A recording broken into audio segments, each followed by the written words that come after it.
to come share with us this morning. Let's welcome Travis.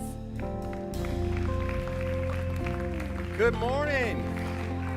My name's Travis. I'm one of the pastors here. I'm so glad to be here with you today. Hey, before I get started, when you came in, somebody was trying to hand you a journal that looks like this, and because I know some of you tried to act like you didn't see that person, and you walked in and didn't grab one, and so we have volunteers. It's really important that you have one of these this morning, so if you didn't grab one at the door, no judgment. Would you just lift your hand, and we want to put one in your hands right now?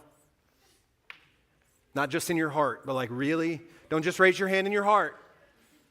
See some there? Awesome. This journal is going to go with us as we kick off the fall together. It says Becoming More on the front. It's our series that we're kicking off. It's a 10-week journal. Every week we'll have several pages on it that will have an opening devotional, a reading plan, some places for you to take notes. And so I just want to encourage you to try this out as we're kicking off the fall. One of the things you may find useful is that there is a notes page every section. So it could be that you've got this open and you want to jot down some notes this morning or things to just kind of help you remember what's been going on or what's going on in the message. So I'd encourage you to do that, to read along and to engage with that over the next 10 weeks. So last summer, my family and I drove to Washington State so that we could cross off our 48th state that we visited. And when we visit states in style by driving our minivan from Nashville. We are awesome, right? And so we stuff people and luggage and camping gear into the van, and we strap tents and coolers and chairs and people to the outside of the van, and it just depends on the people and the moment. You know what I'm talking about? If you've ever gone on a family road trip, sometimes you need to do that. And so we look amazing driving across the country. If you've ever heard of the Griswold family, that's us. We're incredible like that. In case you didn't know, I'm talking about Washington State that we drove to, not Washington, D.C., which is just a nice little jaunt up the East Coast, but Washington State. If you look at a map, you might be like, Washington State looks like it's about 7 inches from Nashville. It can't take that long to get there. That's not that big of a drive. If you heard that voice in your head, I want you to know that's a lie from the devil, okay? It takes 32 hours of driving in a car to get to Washington State from Nashville. And so we had hopped in our car. We'd already driven a good chunk of the way. We had spent the night somewhere in South Dakota. We woke up super early and we were staring down a 16-hour driving day. When I say a 16-hour driving day, I don't mean a 16-hour travel day. I mean there were 16 hours of driving ahead of us, plus time for stops. Because that's how we roll in the Garner family, right? So we had to drive through South Dakota, Wyoming, Montana, Idaho, and then halfway into Washington. Again, on the map, those states don't look that big. That's a lie. They are ginormous states, every one of them. Not to mention the fact that my dear and lovely and beautiful wife, whom I love so deeply with all of my heart, when we got into the car and started our 16-hour driving day, said, I looked at a map, and it looks like if we make a quick little detour, we can go see Devil's Tower that we've never seen before, and it will only add an hour of driving to our day. She said this out loud in front of the boys. So at that point, we were looking at a 17-hour driving day, not to mention the stops along the way.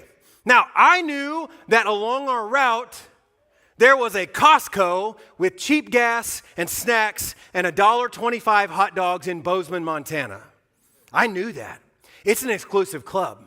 It's a wonderful place to eat, right? I had planned in my heart that we were stopping at the Costco in Bozeman, Montana with cheap gas and snacks and $1.25 hot dogs. Have you ever traveled with 3 teenage boys? It is essential, if you're traveling with 3 teenage boys, that you find places with cheap gas and snacks and $1.25 hot dogs. And just so happened that there was a place like that, a beautiful place called Costco in Bozeman, Montana. It was wonderful. As we're driving along I-90 through Bozeman, Montana, we were 4 miles from the Costco exit.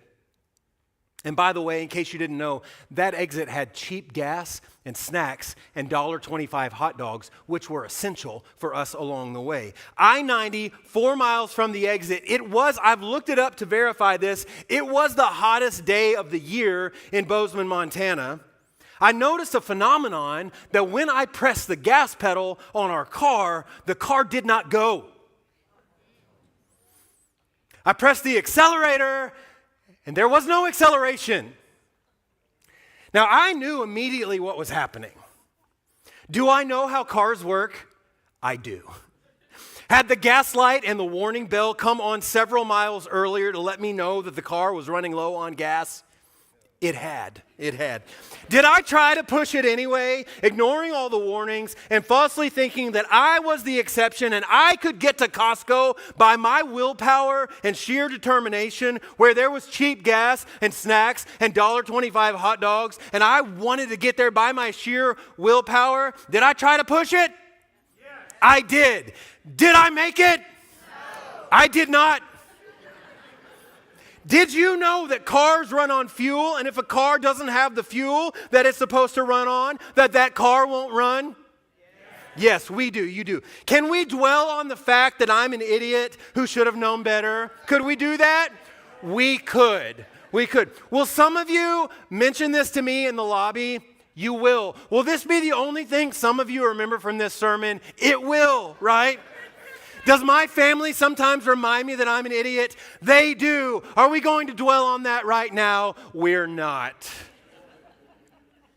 Is this a metaphor for more than just our cars? Is this perhaps a metaphor for your life? It is. It is. Here's the thing. Nothing was wrong with our car. It's a beautiful car. It's a lovely car. All the parts in the car were functional. The engine was fine. The transmission was shifting. The electrical system was all wired up and it was firing. It just simply didn't have the right fuel to make it actually go. And I wonder how many of us are living our lives that way. Right? We work harder. We stay busy. We chase success. We accumulate experiences. We look for more in life, but in the middle of all the hustle, it feels like when we press the accelerator of our lives, nothing accelerates. Because we're trying to run our lives on things our lives were never meant to run on. I don't know if anybody else has ever experienced that. It's interesting, in the Gospel of John, many times, Jesus actually claimed to be the fuel of life itself. If you turn to the Gospel of John, here's a couple things that Jesus said about himself. One time he said, I am the resurrection and the life. The one who believes in me will live. Another time Jesus said, I am the way and the truth and the life. Another time Jesus said, this is in John chapter 10, verse 10, Jesus said, I've come that they, meaning you and me, I've come that they may have life and have it to the full. Jesus claimed to be the fuel of life, and the Gospels are filled with stories. Story after story after story of people who'd been searching for something more for the entirety of their lives, finally finding what they're looking for in Jesus. Jesus didn't just come to make bad people better, and he didn't just come to make religious people more religious. Jesus himself said he came to give us life.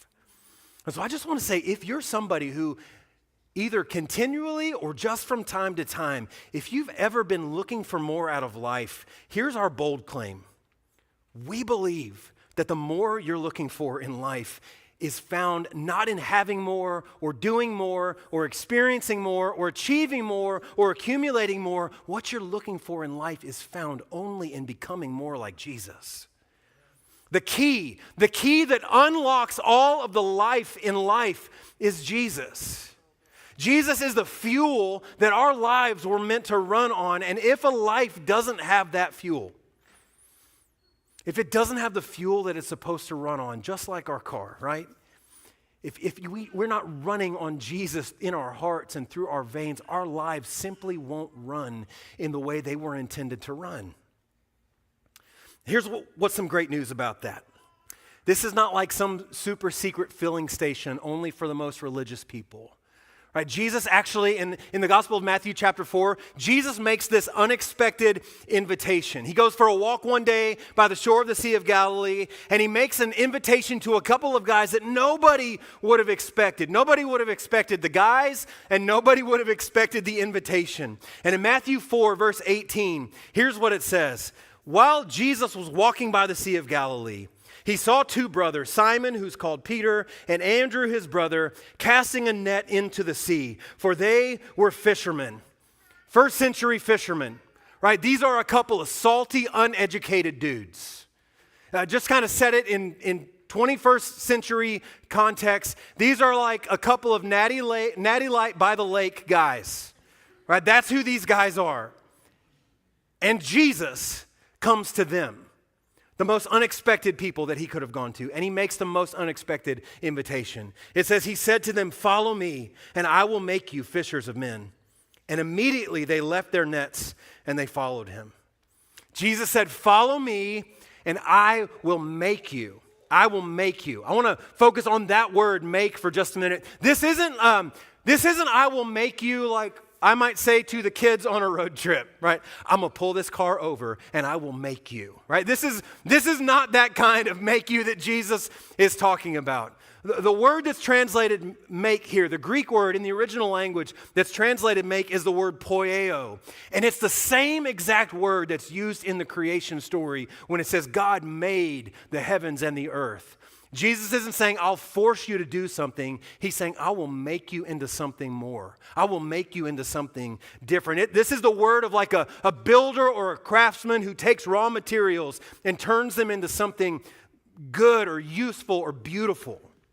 This is like a songwriter who takes pen and paper and a guitar or a piano and they create something meaningful. This is like an artist who takes clay or a canvas, or this is like Michelangelo with a slab of marble and a hammer and a chisel who works to make something out of something else that it never could have been on its own. And that's what Jesus says happens when we follow him. Right? He takes all of our raw materials. Anybody feel like your life is made up of some pretty raw materials? I know I feel that way from time to time. Maybe I'm the only one, but Jesus takes all the raw materials of our life and he forms them, he makes them, he creates them into something good and useful and beautiful and amazing. And when Jesus makes this invitation and when Jesus says, I'm going to make you fishers of men, I'm going to make you, he's not talking about self-improvement. Jesus isn't saying to these guys, hey, you got to try harder, you got to earn your keep, you got to clean yourself up. That's the only way to go. This is all about you earning more, earning my love, achieving my approval. Jesus doesn't say become busier. He doesn't say work harder. He doesn't say become more religious. He doesn't say pretend you got all your stuff together. More in Jesus doesn't mean adding more activity to your life to try to make yourself better. It means simply surrendering more of your life to Jesus and seeing what he can do with it. That's the invitation that Jesus makes. When we follow Jesus, Jesus forms us. When we follow Jesus, Jesus forms. Jesus says, follow me and I will make you. Notice what these guys do in the story. It says immediately, verse 20, immediately they left their nets and followed him. Immediately they put down their nets and they followed Jesus. In this story, these fishermen had to let go of something else in order to follow Jesus. They couldn't stay exactly where they were and simultaneously follow Jesus somewhere else. Right? Following Jesus always involves movement in a direction. And that same invitation that Jesus gave to Peter and Andrew by the shore, he gives that same invitation to us today. He says, follow me. Jesus is saying to you and me right now, today, follow me and I will make you. Let me form you. Let me lead you somewhere you could never get to on your own. And maybe for you, if you're like me, maybe you can't quite put your finger on it, but you know you're looking for more out of life than what you're currently experiencing. Maybe that's you. You've got the same invitation from Jesus. If you flip down a few verses, Jesus begins what's called the Sermon on the Mount. It's Matthew 5, 6, and 7. Some people have described the Sermon on the Mount like the constitution of the kingdom of God. It just kind of lays out what life is like in the kingdom of God. And the first several verses are all about the type of people that Jesus is forming, that Jesus is making. And here's what Jesus says as he begins this sermon. He says, "Blessed are the poor in spirit, for theirs is the kingdom of heaven. Blessed are those who mourn, for they will be comforted. Blessed are the meek, for they will inherit the earth. Blessed are those who hunger and thirst for righteousness, for they will be filled. Blessed are the merciful, for they will be shown mercy. Blessed are the pure in heart, for they will see God. Blessed are the peacemakers, for they will be called children of God. Blessed are those who are persecuted because of righteousness, for theirs is the kingdom of heaven. Blessed are you when people insult you, persecute you, and falsely say all kinds of evil against you because of me. Rejoice and be glad," Jesus says, "because great is your reward in heaven. For in the same way, they persecuted the prophets who were before you." So before Jesus tells his disciples what they're to do in order to follow him, he paints a picture of who they're becoming. And I want you to notice the list here, right? This is different than the kind of list we might make. If I were making a list of who I want to become, my list might be like, I want to be more impressive. I want to be more successful. I want to be more comfortable. I want to be more important. I want to be more admired. But Jesus says, here's what I'm going to make instead. I want to make you more humble. I want to make you more dependent on God. I want to make you more hungry for what's right. I want to make you more merciful. I want to make you more pure in heart. I want to make you more committed to making peace in a world that's lost its mind. I want to make you more faithful when following me costs you something. That's what Jesus is saying. All of those things are making you more like Jesus. Right, so for the next 10 weeks, we're just going to sit here on this mountain with Jesus, and we're going to learn from him what it means to become more like him. But actually, this is not what we just want to do for the next 10 weeks. This is what this whole year is going to be about. This is what we want to be about for the entire year. And honestly, this is what we want to be about for the next 10 years and beyond the next 10 years. Our church, earlier this year, our church turned 10 years old, believe it or not. At the first service, there at the 9 o'clock, there was cheering about that. I just wonder if we could try that, okay? Our church this year, it's crazy. You probably haven't heard this before. Our church turned 10 years old this year. Yeah. It's pretty amazing. It's pretty amazing, but it's also caused some introspection. And over the past several months, we've been thinking about what the first 10 years have been like, but we've also been thinking and praying and dreaming and praying some more and listening for the voice of God about what we want the next 10 years to be all about.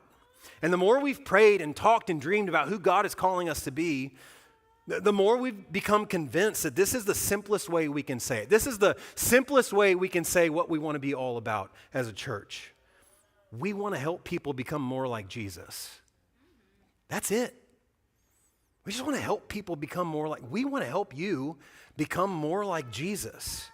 It's interesting, over the last several years, we've sort of accumulated a lot of different phrases to describe our church over the years. So we've talked about different things. You probably heard, if you've been around, you've heard some of these things like the Village is a church for the community. That's a great thing. The Village is a church where no one belongs here more than you. That's a really good thing. The Village is a church. It's all about making disciples who make disciples who make disciples who make disciples who change the world. That's a really great thing, right? We want to be all of those things. We're not leaving any of those things behind, but we're just trying to say it in one sentence. This is what we want our church to be about, a movement inviting all people to become more like Jesus. That's it. It's simple. It's repeatable. It's memorable. I want to just talk for just a second about what we mean by that. Number one, a movement. That's because nobody following Jesus can stay where they are. Nobody following Jesus can stay stagnant. I've read the New Testament several times, and I've been looking for a loophole in this. I've been looking for a time when Jesus or the authors of the New Testament say to me, Trav, you're good, man. You just stay exactly the way you are. Don't ever change. I want Jesus to sign my yearbook and be like, don't ever change.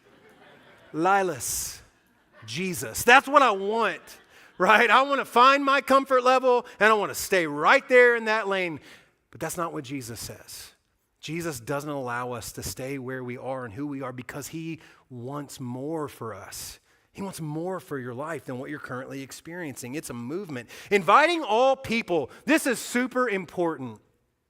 There are places out there that will tell you that there are people that Jesus doesn't include and that Jesus doesn't invite. There are people and places out there who will draw a line in the sand and say, you know what? Not everybody's welcome here. And again, I've read the New Testament and I just can't find a place where Jesus says, you know what? I've given up on you. No more grace for you.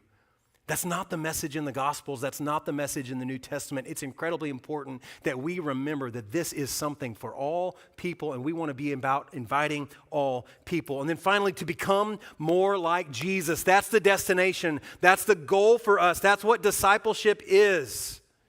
It's becoming more like Jesus. We want to be a movement inviting all people to become more like Jesus. There are four kind of dimensions of discipleship that we talk about. In fact, in the journal that you got, there's a card. You can pull that out. It's got an image on the front of it. And this just describes the dimensions of discipleship. And how I would describe this is like, these are environments. And if you place yourself in these environments, you will start to see things grow in you. And you'll start to become more like Jesus.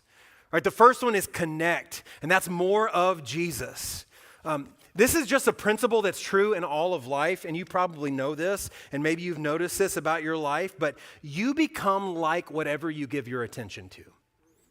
Whatever you give your attention to, the most attention is what you become the most like. Think about the hours that you spend in your day. What are your inputs? Your biggest inputs will become your outputs. They will become the outputs of your heart. The question is, how much of your attention does Jesus actually have on a daily basis? If we want to become more like Jesus, we've got to give more of our attention and our affection to him. Grow more in Jesus. Nobody accidentally becomes like Jesus alone. Nobody just kind of drifts by themselves to become more like Jesus. You need people who know you. You need people who encourage you. You need people who pray for you when life is hard. Show of hands, anybody ever experienced life being hard before? Right? If you're not raising your hand, can we hang out? Can you show me your secrets? Life is hard, and when life throws you a curveball, you need somebody who's going to walk alongside you and pray for you and encourage you. You also need somebody who's willing to tell you the truth when nobody else will tell you the truth. Anybody ever done something like push a car past when the gas light comes on and then you end up on the side of the road? That's just metaphorically speaking. You need somebody who will walk alongside you and tell you the truth that maybe you don't want to hear, but you need to hear in order to grow to become more like Jesus. Who knows you well enough to help you become more like Jesus? Give more for Jesus. Here's the thing that happens. When Jesus starts to change you from the inside out, your grip of control starts to loosen. Now, I'm sure I'm just talking to myself here this morning that I am a person who sometimes likes to control things. I'm sure nobody else in here, anybody else like that? Of course not. No hands up. Don't nudge your partner sitting next to you. In case there are other control freaks in the house, when we begin to give ourselves more for the things of Jesus, it's like that grip of control starts to loosen and we start to experience peace that we haven't experienced in a long time because we're releasing our control and we're giving what we have to Jesus. Here's a question on that. What is it? I'm sure nobody else is doing this. What is it in your life that you're still white-knuckling that Jesus is asking you to surrender to him? What do you have that you're white-knuckling with control, but maybe Jesus is like, you know what? It might do you some good if you'd start to release that to me. And then finally, go more with Jesus. Eventually, following Jesus, becoming more like Jesus turns us outward. You join Jesus in what he's already doing in the lives of people in the world. Jesus, here's the thing. Jesus is doing some stuff in the world, and it's awesome. And Jesus looks at you and he thinks you're awesome. And Jesus invites you to do awesome stuff with him so that you can be awesome together. It's a great invitation. This was super cool. This morning we baptized Brody. A little over a year ago, Holden, who's part of our church, was baptized, and Holden invited Brody to come see his baptism. And a year later, Brody was up here on the stage this morning being baptized because Holden turned outward and he invited his friend Brody to come see his baptism. Brody's life was changed. And now Brody's going off to Davidson this week to be a Division I wrestler where he's going to have a lot of influence in the lives of other people, and he's wanting to do it as a follower of Jesus who has influence in the lives of other people. It's an amazing story of what happens when we turn outward and when we go with Jesus. My question for you is, whose life might be different a year from now because you decided to follow Jesus into it? Brody's life is different today because Holden invited him to come see his baptism. Hopefully a year from now, somebody's life is going to be different because Brody followed Jesus into that life. Whose life is going to be different because you followed Jesus to influence and impact their life? This isn't Connect, Grow, Give, Go, right? This isn't just 4 programs. This is not some kind of checklist for you to get brownie points and gold stars with Jesus. This is a way of asking one question: what's Jesus inviting me to do next? What's one step Jesus is inviting me to take? And I want you to know that's a question you're going to hear on repeat this year. What's your next step? What's your next step? I am going to wear you out with that question this year. What's your next step? I hope that's a question you're going to ask each other all throughout the year. Hey, what's your next step? In fact, I want to invite you to ask that question to me this morning, right? So I'll say, what's your next step? You say back to me, because I need people to ask me that, what's your next step? And you can say it with attitude. That's fine with me. Here we go. What's your next step? Dang, you should have done that with like a... I heard some real attitude over here. That was really good, yeah? You may have seen this news story. Back in May, there were reports coming out of a neighborhood in northwest Atlanta that dozens of Waymo driverless cars had flooded a neighborhood, and they were driving circles around a cul-de-sac. One neighbor, this is terrifying to me. It's like, can you imagine... You're just like drinking coffee in your kitchen and you look out your window and there's 50 Waymo cars just doing circles in your cul-de-sac. What do you think in that moment? I think it's over. That's what I think. They have conspired with my Alexa, who's been listening to everything I say, and they know everything, and they're coming to take over, and it's over. That's what I don't catastrophize things. But that's just maybe what I think in that moment. So they looked out and somebody counted literally up to 50 Waymo cars just jammed up and driving circles around a cul-de-sac. No driver, no passenger, just driving around in circles. Sometimes I like to do that in roundabouts in Nashville just for fun. Just to see if my kids notice or if I can irritate other drivers. But if you've never done that, I recommend it. It's really fun. Just like keep going until your kids finally look up because they're going to throw up and they're wondering what you're doing. It's an amazing thing to do. Anyway, when I heard this story, my first thought was like, that's kind of amazing. That's really funny. And then I thought, actually, that's really terrifying. That is really terrifying. And here's what I wondered. How many of us are doing that with our life and faith? We're just like driverless Waymo cars running circles around a cul-de-sac. Like we're moving, we're busy, we're doing stuff. Maybe we're even going to church and we're listening to sermons. We're checking off some religious boxes. We're just driving around the same cul-de-sac. And if we think about it, it's like, and I'm doing all this activity, but I've got the same fears. And I've got the same habits that are working on me in not such a good way. And I've got the same anxiety and the same frustration, or maybe I'm carrying around the same bitterness about something that's happened. I'm just driving a circle.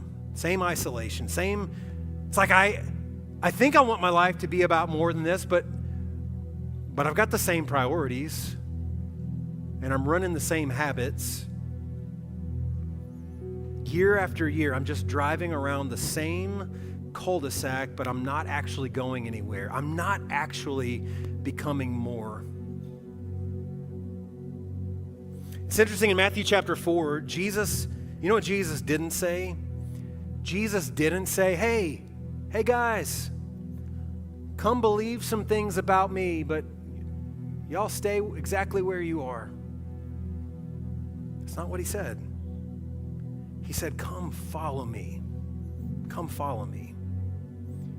And when we follow Jesus, Jesus forms us. He makes us into something new. He sets our life in a new direction. He helps us get out of the dead ends that we find ourselves in life. He helps us stop driving in circles, busy and exhausted, but not going anywhere. So imagine today is the day for you that you decide you're tired of driving around in circles. What if today's that day for you? That you decide you're done driving around the same cul-de-sac of life and faith. Imagine what happens. I get excited when I start to imagine this. Imagine what happens if hundreds of us decide that this year is going to be a year when we stop driving around in circles together and instead we start becoming more like Jesus together.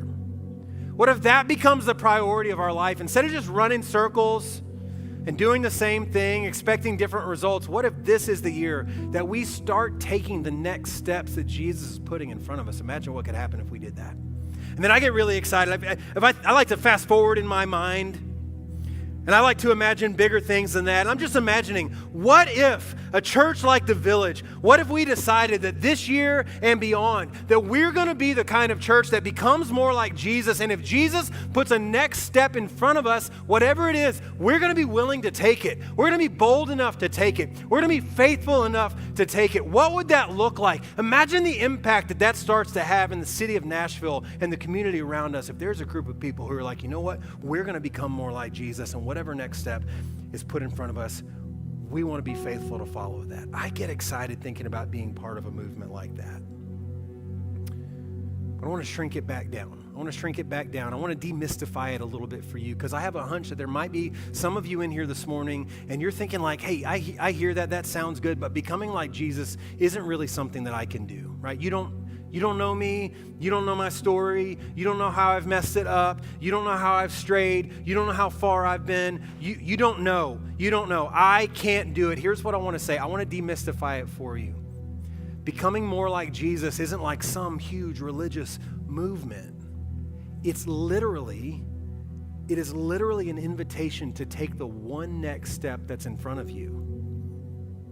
So I want you to just imagine something with me for a second this morning. I want you, if you need to close your eyes to imagine, that's fine. I want you to imagine Jesus coming to you wherever it is that you are right now. I want you to think about where you are in life and faith, your situation, your circumstance, your struggles, your frustrations.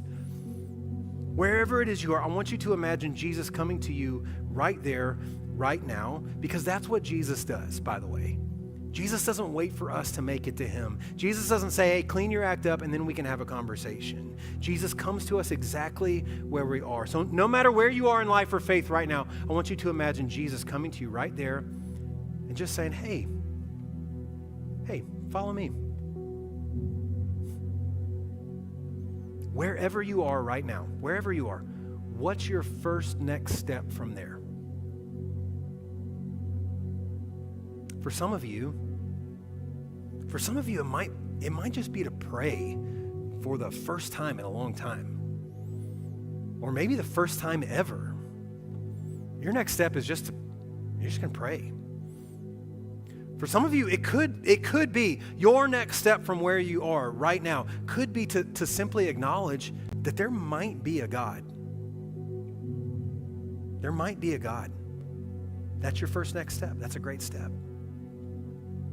For some of you, it might simply be to come back next week. You're like, you have piqued my curiosity enough that I'm just going to come back next week. Maybe that's the next step for you. Maybe your next step is to be like Brody this morning and to get baptized. Maybe it's to find some people that you trust and ask them to help you stay on track in life. Maybe it's for you to take a step to serve somebody or or to join something or to start something. Maybe for you, your next step is it's time to stop something and you need to quit something or you need to turn away from something.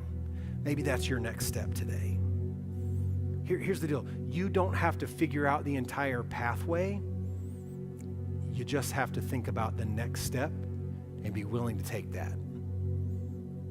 And as long as you're willing to do that, you're putting yourself in an environment where you can become more like Jesus. And one step at a time, Jesus begins to make us, to form us, to shape us into something that we couldn't be on our own. So here's my question, simple question this morning. What's your next step? What's your next step? Here's what I want you to do. There's a card. You should have a card. It was on your seat. One side says becoming more like Jesus. The other side says my next step is, and there's a place for you to write something. And right now, what I'm going to do is I'm going to pray. We're going to leave just a little bit of space. And in the quietness of the room and in the quietness of your heart, I want you to pray, Jesus, where are you asking me to follow you next? Where are you asking me to follow you next? And what I want you to do during this space is, if you hear something, or if you think something, or if you feel something, just write it down. Don't overthink it. It doesn't have to be overcomplicated. It doesn't have to be huge. It just needs to be a next step that you can take, whatever it is. So will you pray with me? Jesus, thank you that you came to that shore by the Sea of Galilee so many years ago, and you made an invitation that was unexpected, and that you still make that invitation today for us to follow you, and that you will make us more than we could ever dream or imagine to be on our own. And God, the pathway, we know that the pathway to that kind of transformation is simply to take one next step. And so, Jesus, where are you asking me to follow you next? Where are you asking me to follow you next? Just take a minute. Pray that prayer in your heart. And whatever comes to mind, write it down. Where are you asking me to follow you next?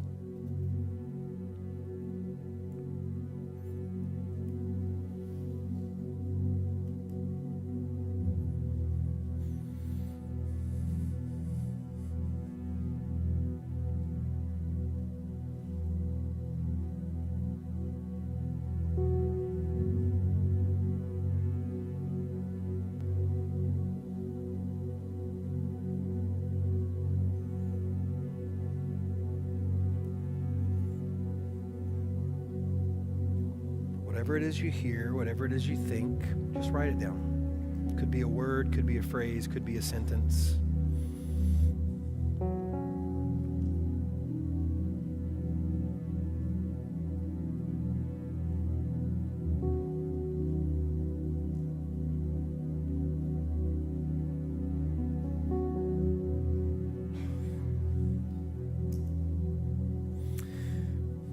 We're going to stay here kind of in an attitude, an atmosphere of prayer and response.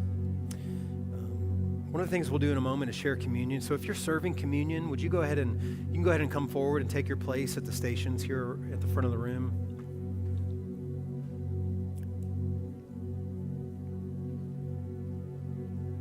Here's what I want you to know.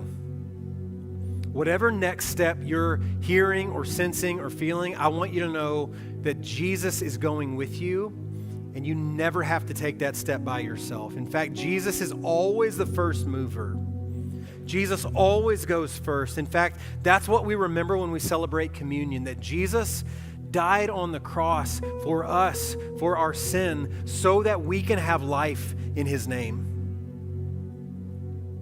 Communion is the love of Jesus already on display for us. And so in a moment, you'll be invited to come forward. Somebody will break off a piece of bread that represents the body of Christ that's already been broken for you.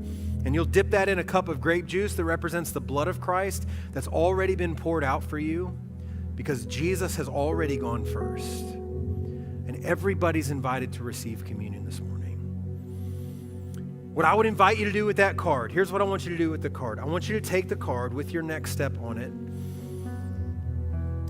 And just as an act of communication between you and God, I want to invite you to bring that card forward and place it in one of the baskets here. There are baskets by the kneelers where you can pray. There are baskets next to the communion stations where you can drop that card off. And that's just a way of you saying, God, I want to take this next step and I need your help in order to take it. I just invite you to bring that forward and place it in one of the baskets as an act of commitment this morning.